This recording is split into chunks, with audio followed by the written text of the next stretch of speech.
Permettez. Je voudrais dire que limiter...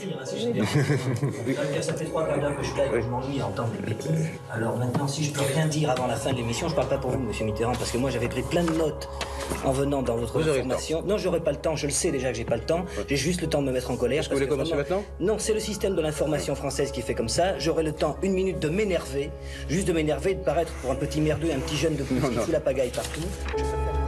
Ce 19 mars 1980, sur le plateau du journal de 13h d'Antenne 2, Daniel Balavoine interrompt en direct le futur président François Mitterrand. Il était là invité depuis 12h45, il était arrivé un peu avant, il voyait le journal défiler, il s'est dit bon, il reste 4 minutes, c'est fini, c'est foutu pour moi. Je préfère m'en aller tout de suite. Si j'avais su que je n'aurais pu rien dire, j'aurais dormi beaucoup plus tard. Je vous remercie. Et il a eu ce coup de génie de se lever, tout le monde est un peu glacé. C'est la première fois, en tout cas en télévision, qu'un chanteur ose interpeller de grands hommes politiques. Daniel Balavoine est rattrapé en coulisses et invité par le présentateur et François Mitterrand à poursuivre le débat. Parlez-en tout de suite. Mais c'était pas de chanson dont il était question.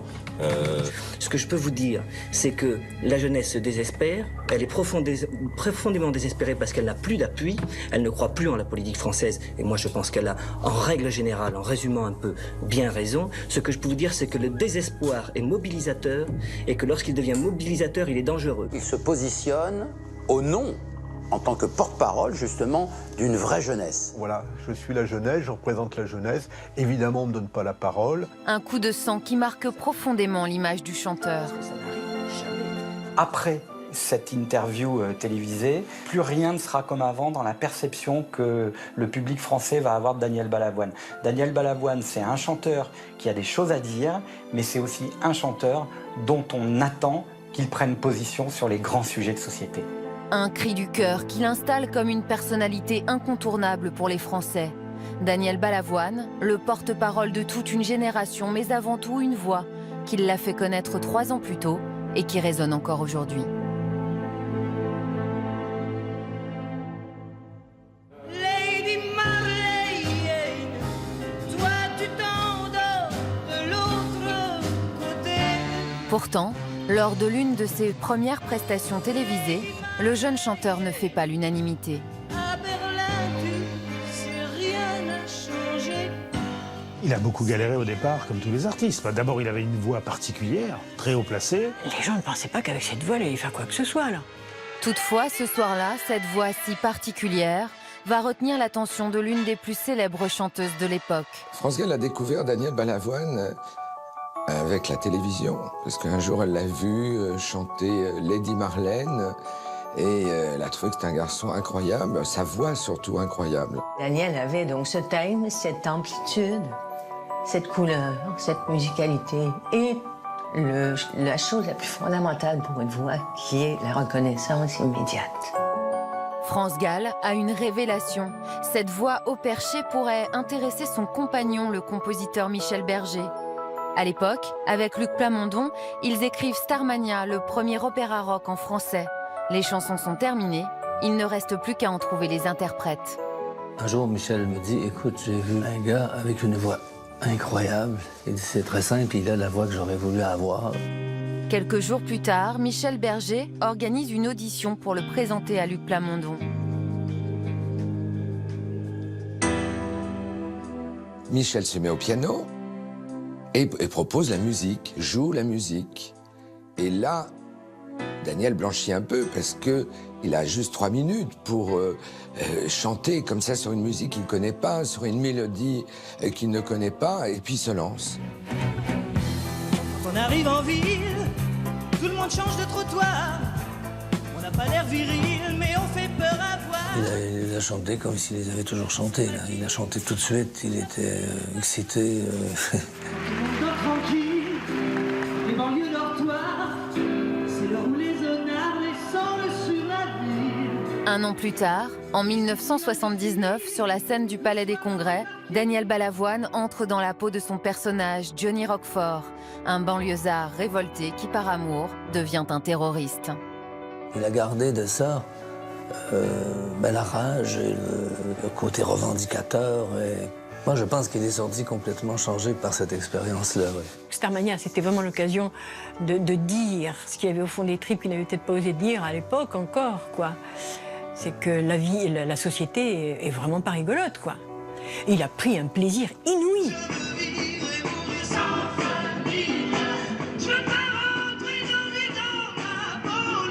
L'opéra rock est un énorme succès. L'album se vend à plus de 2 millions d'exemplaires. Daniel Balavoine, quasiment inconnu quelques mois plus tôt, devient une star. Un succès confirmé la même année avec la sortie de son nouvel album, Le Chanteur. Je me présente, je m'appelle Henri. Je voudrais bien réussir ma vie, être aimé. Là, tout d'un coup, tous les médias en veulent, ils passent partout. Et nous, on est bien contents. Et partout dans la rue, je veux qu'on parle de moi, que les filles soient nues, qu'elles se jettent sur moi. Partout où on passait dans la rue, enfin tout le monde, il y avait les jukebox et tout ça, et je me présente, je m'appelle Henri. Et les gens le sifflaient partout. Et tout d'un coup, il réalisait que c'était lui, quoi. Je crois qu'au début, il n'en revient pas, quoi. Il s'est dit, ya.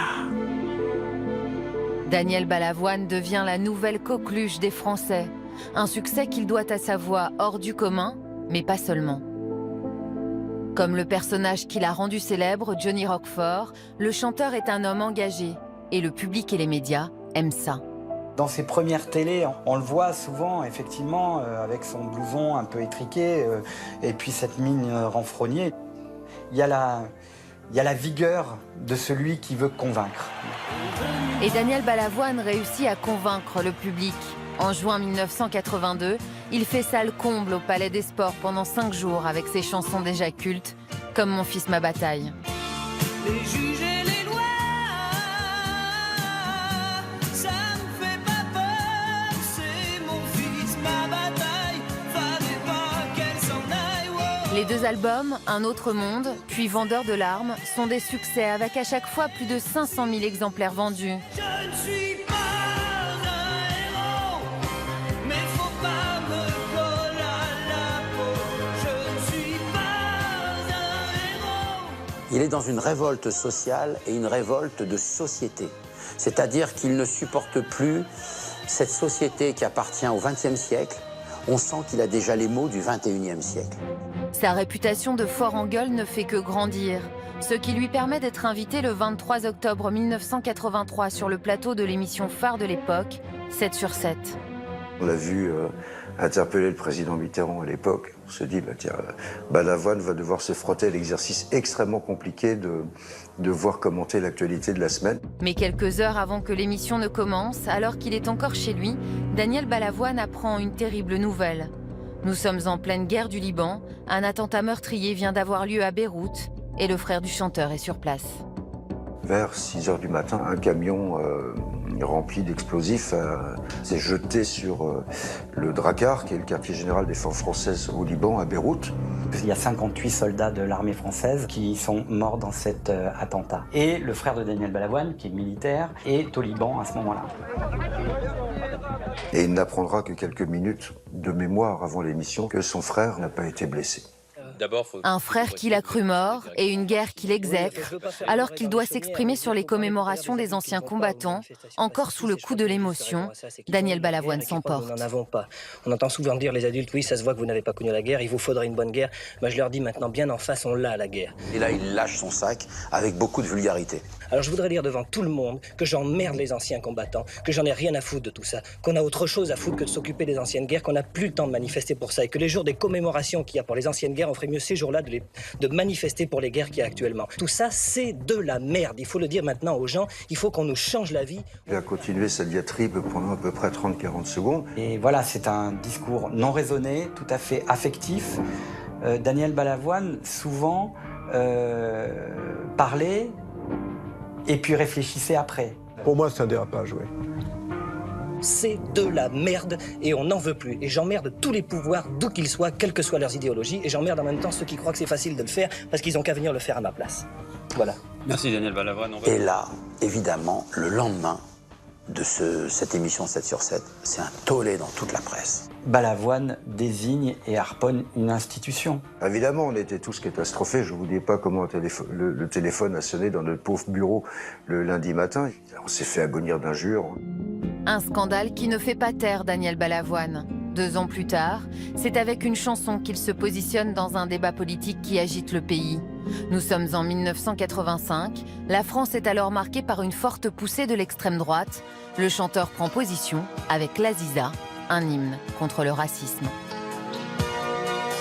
Petite rue de Casbah, au milieu de Gaza. Petite brune enroulée d'un drap, court autour de moi. C'est une chanson à la fois antiraciste, basiquement, mais c'est aussi une chanson d'amour. Et c'est une chanson qui accompagne son discours, qui est extrêmement fort à l'époque. Il dit, moi, j'ai plus envie d'être contre. Aujourd'hui, dans toutes mes chansons, j'ai envie d'être pour. Et dans cette chanson, j'ai envie de dire que je suis pour les Arabes.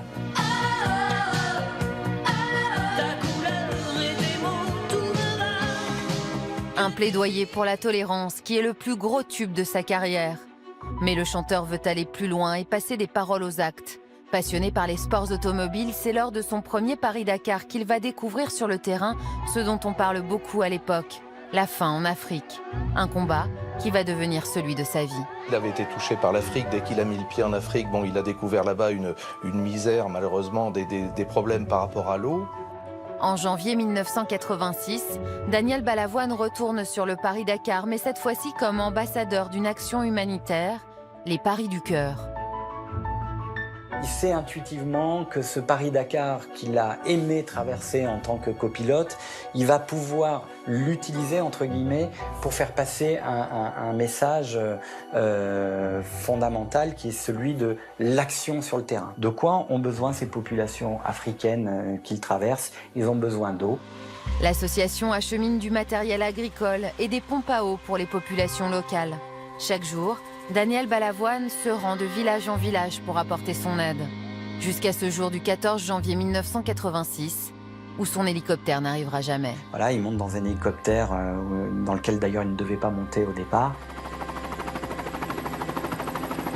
Seulement, il y a un vent de sable qui s'est levé aussi avec la tombée de la nuit. Que font les pilotes dans ces cas-là? Ils suivent les feux arrière d'un 4x4. Et puis à un moment, la voiture doit ralentir pour des raisons de visibilité. Et la voiture part sur la gauche et l'hélico se trouve de fait projeté devant parce que l'hélico est à 80 ou 90 km/h probablement à ce moment-là. Et malheureusement, il vient percuter le sol.